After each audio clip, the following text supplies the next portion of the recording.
You were married here in LA? Yes, because her mom and sister are out here and I'm not close with my Your family. son was born out here. Yes, because again, her mom and sister are out here and I'm not. So you got married here, your kid was born here, and she served you here. Yeah, but we lived in New York. Why?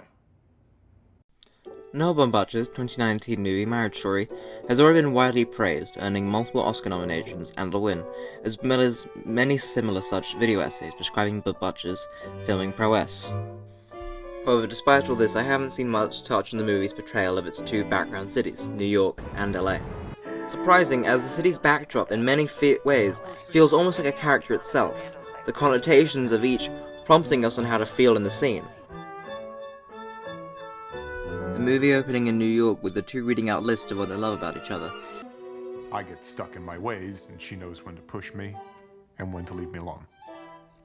He's extremely organized and thorough. He's very clear about what he wants, unlike me, who can't always tell.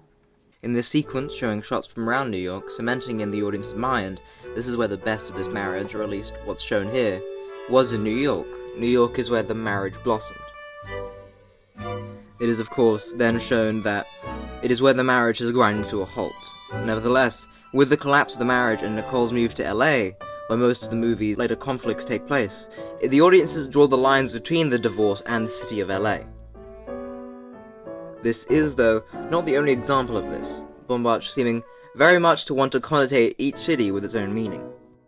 New York is connotated entirely with Charlie, in the past days of their marriage. Their house, their friends, and their jobs seem particularly in the beginning to be solely situated there, with their apartment even looking vaguely familiar. Girlfriend I told you about last night, well, it turns out that she wants to get back together with me. The warmer hues around, particularly Charlie, make the audience feel more comfortable compared to the uglier yellows lights of his LA apartment. When Charlie and Nicole seek help in New York, they see a kindly couples counselor, a session which Charlie fully indulges, Nicole dislikes and storms out of. Well, I think I'm gonna go if you two are gonna just sit around and suck each other's dicks. As explained repeatedly throughout the film, Nicole feels like Charlie controls their life in New York, and much like how in New York he's a director, he conducts what they do. However, in LA the power dynamic switches. Charlie, who is described as the most New Yorker, He's more a New Yorker than any New Yorker. and feels like he has domain in New York, does not carry his confidence over to LA, a hometown for Nicole. She reigns, separated from him, with her family feels more confident in the city that she's always wanted to live in. Nicole being the one who wants to divorce, she moves herself and Henry to LA, to her home ground, wanting to do this in a place where she feels comfortable and wants to continue her life. This present in the vibrant color tones of the room she inhabits in LA, bright and colorful in her mother's sunny house. And the city is introduced when Nicole goes to her lawyer Nora, after she is shown by herself filming a pilot, and at Nora's she has a long monologue about where she explains why she divorced Charlie, cementing that the city is her side of the story. And that's when I realized he truly didn't see me. And he didn't see me as something separate from himself. And I asked him to say my phone number. He didn't know it. So I left. On the other hand, her husband Charlie, who no longer in his natural habitat, feels uncomfortable, near desperate at many times, with his LA rooms inhabit ugly greens and yellows, unlike his comfortable brightness he's used to in New York. And unlike Nicole, who's surrounded by family, Charlie suffers a primary loneliness, as he has none but that he is losing now. The characters met in both places, also leading a hand to each city's themes. In New York, we are introduced to the couple's band of friends, who through their stage camaraderie make up the family that Charlie has tried to build up through his lack thereof. No such friend is met in LA. The only character coming close is Nicole's sister Cassie, who's rushed away anyway. Nancy! Hey, Charlie. And where in New York we meet the pair trying to more intimately reconcile their marriage together with a marriage counselor, when in LA the two are forced to get cutthroat lawyers to battle each other. Each lawyer representations of the city Nicole and Charlie are from. Nicole's lawyer Nora Fenshel, played superbly by Laura Dern, Hollywood royalty, is a near stereotypical perfect LA mother.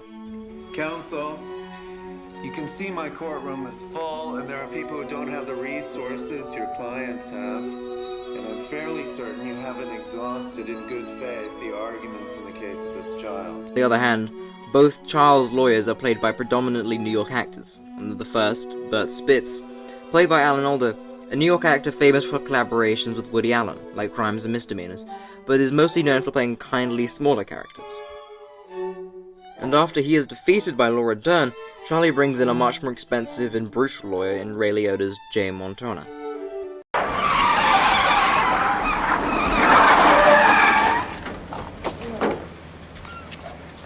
What happened? Liotta is a famous New Jersey actor who, through countless movies with Martin Scorsese and other gangster films, has gained a reputation for playing a gangster. This culminating in a clash of old and new, Liotta's old-school gangster defending Charlie, who fundamentally wants what he had, a New York family who had any level of control, and Laura Dern's modern American woman archetype defending against Liotta, and Nicole's want to be more independent without Charlie. So the movie coming through Charlie's viewpoint, with the audience eventually feeling on edge whenever they see LA on screen, as it is for Charlie has become a backdrop for his suffering, and with any example of Nicole enjoying it few and far between, and no example of them feeling comfortable in LA until the end. The ending shot pan up from Charlie and Henry, walking from Nicole, up to some of the street's taller trees that flanking the two, make the audience in a way think of New York's taller Brooklyn suburban trees, with a harmony between the cities found.